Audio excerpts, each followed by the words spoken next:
সুকুমার রায়ের নোটবই কবিতাটির কথা উঠলেই আমাদের সবারই চেনা একটা ছবি ভেসে ওঠে, তাই না? কিন্তু স্রেফ হাসির এই মোড়কের নিচে আসলে কি লুকিয়ে আছে? আজকের এই বিশ্লেষণে আমরা ঠিক সেটাই খুঁজব। আমরা দেখব কিভাবে একটা অতি সাধারণ নোটবই মানুষের অদম্য, অদ্ভুত এবং কখনো কখনো সম্পূর্ণ অর্থহীন কৌতূহলের এক বিশাল ক্যানভাস হয়ে ওঠে। এটা নিছক কোনো কবিতা পাঠ নয়, বরং মানুষের মনের এক বিচিত্র অবস্থার ব্যবচ্ছেক। চলুন মূল বিষয়ে ঢোকা যাক। প্রথমেই এই ছবিটার দিকে একটু তাকাই। খেয়াল করলে দেখবেন এখানে কোনো গতানুগতিক কার্টুন আঁকা হয়নি, বরং একেবারে বাস্তবসম্মত একজন মানুষকে তুলে ধরা হয়েছে। উস্কো খুস্কো চুল, চোখে এক তীব্র প্রায় পাগলাটে দৃষ্টি, আর হাতে সেই বিখ্যাত নোটবই। এই যে একটা বাস্তবসম্মত চরিত্র বা রিয়েলিস্টিক ক্যারেক্টার তৈরি করার ভাবনা, এটাই কিন্তু পরিস্থিতিকে আরও মজাদার করে তোলে। মনে হচ্ছে যেন আমাদের আশেপাশেরই কোনো এক ব্যক্তি প্রাত্যহিক জীবনের খুব সাধারণ কিছু বিষয় নিয়ে আক্ষরিক অর্থেই পাগল হয়ে যাচ্ছেন। তার পুরো দুনিয়াটাই এখন ওই খাতা আর পেন্সিলের মধ্যে আটকে আছে। কবিতার শুরুতেই কিন্তু এই লোকটির মধ্যে একটা দারুণ অহংকারের সুর শোনা যায়। এই লাইনগুলোই তার প্রমাণ। অত্যন্ত গর্বের সাথে সে তার পেন্সিল আর নোটবই সবাইকে দেখাচ্ছে। এখানে এই কিলবিল লেখাতে শব্দগুচ্ছ জাস্ট অসাধারণ। কিলবিল বলতে তো আমরা সাধারণত অসংখ্য পোকামাকড়ের নড়াচড়া বুঝি, তাই না?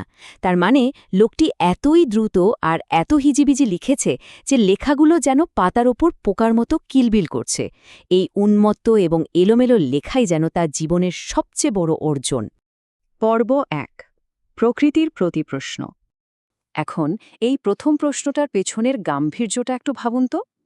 ফড়িংয়ের কটা ঠ্যাং, একেবারে সাধারণ একটা ব্যাপার, কিন্তু আমাদের এই চরিত্রটি এটাকে এমন একটা সিরিয়াস বৈজ্ঞানিক সমস্যা বানিয়ে ফেলেছে যেন এক্ষুনি এর সমাধান না হলে পৃথিবীর বিশাল কোনো ক্ষতি হয়ে যাবে। এই অতি সাধারণ একটা প্রশ্নের সাথে তার চরম সিরিয়াস আচরণটাই কিন্তু আমাদের হাসতে বাধ্য করে। আর তারপরেই আসে আরশুলা কি খায়।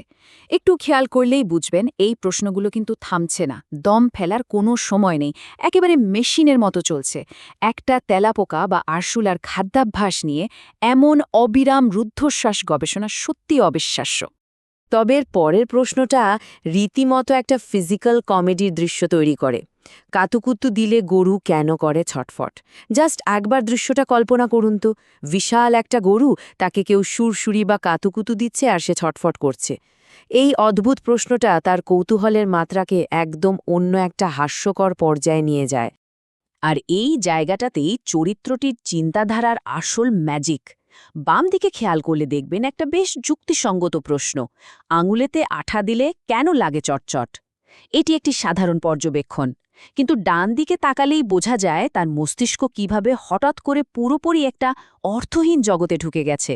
ঝোলাগুড় কিসে দেয়, সাবান না পটকা? মানে সাবান বা পটকা থেকে ঝোলাগুড় পাওয়ার তো কোনো সম্ভাবনাই নেই। যুক্তি থেকে এক লাফে এই যে পাগলামির জগতে ঢুকে পড়া, এটাই সুকুমার রায়ের লেখনীর আসল জাদু। পর্ব ২, রোগ ব্যাধি ও অদ্ভুত রেকাণ্ড। এটা যেন আক্ষরিক অর্থেই একজন বাতিগ্রস্ত মানুষের ডায়েরি।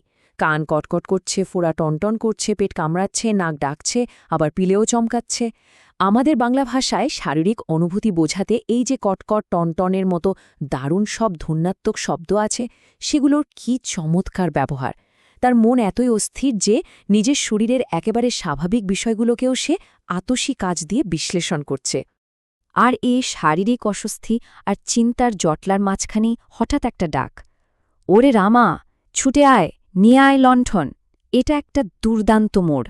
এতক্ষণ ধরে চলা চরম উদ্ভট আর অবাস্তব চিন্তার জগতে এই ডাকটা হঠাৎ করে একটা খুব চেনা আটপোড়ে বৃহস্থালী পরিবেশ নিয়ে আসে।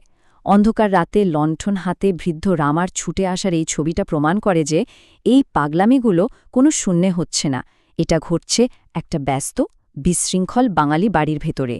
পর্ব ৩, উদ্ভটত্বের চূড়ান্ত লোধ। এবার তার প্রশ্নের ধরনটা একটু দেখা যাক।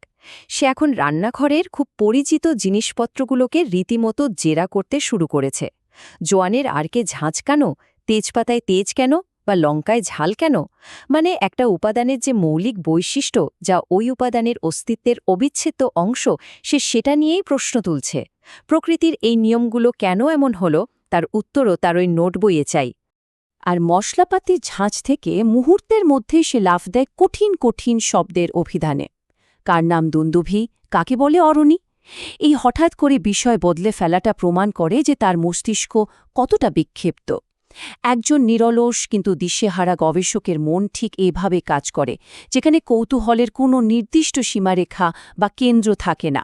পর্ব ৪, চূড়ান্ত আস্ফালন। আর এখানেই আসে সেই বিখ্যাত পাঞ্চলাইন। মেজদা বা অন্য কেউ যদি এই উদ্ভট প্রশ্নগুলোর উত্তর দিতে না পারে, তাতে তার কিচ্ছু যায় আসে না, কারণ তার হাতে একটা ব্রহ্মাস্ত্র আছে। প্রবল আত্মবিশ্বাসের সাথে সে বলে ওঠে, বলবে কি, তোমরা তো নোটবই পড়নি। তার এই অদ্ভুত হিজিবিজি খাতাটাই যেন পুরো পৃথিবীর বিরুদ্ধে তার বৌদ্ধিক শ্রেষ্ঠত্বের একটা অভেদ্য ঢাল। অন্য কেউ উত্তর না জানলে সেটা তাদেরই ব্যর্থতা, কারণ তারা তো ওই মহামূল্যবান নোটবইটা পড়ার সুযোগই পায়নি। তাহলে সুকুমার রায়ের এই চরিত্রটি কি শুধুই হাসির খোরাক? একটু গভীরভাবে ভাবলে বুঝতে পারব এই সুন্দর এবং চরম উদ্ভট চরিত্রটি আসলে মহাবিশ্বকে জানার জন্য আমাদের যে অদম্য আকাঙ্ক্ষা তারই একটা মজার প্রতিচ্ছবি। চারপাশের অনেক কিছুই হয়তো আমাদের কাছে অর্থহীন মনে হতে পারে, কিন্তু সেই অর্থহীনতার মাঝেই লুকিয়ে থাকে অসীম কৌতূহল। এই বিশ্লেষণ শেষে একটা প্রশ্ন কিন্তু থেকেই যায়, আমাদের সবার মনের ভেতরেই কি এমন একটা অদৃশ্য নোটবই লুকানো নেই, যেখানে আমরা প্রতিদিন পৃথিবীর সব অযৌক্তিক প্রশ্ন টুকে রাখি? এই অদ্ভুত কৌতূহলটাই হয়তো আমাদের সবচেয়ে মানবিক দিক।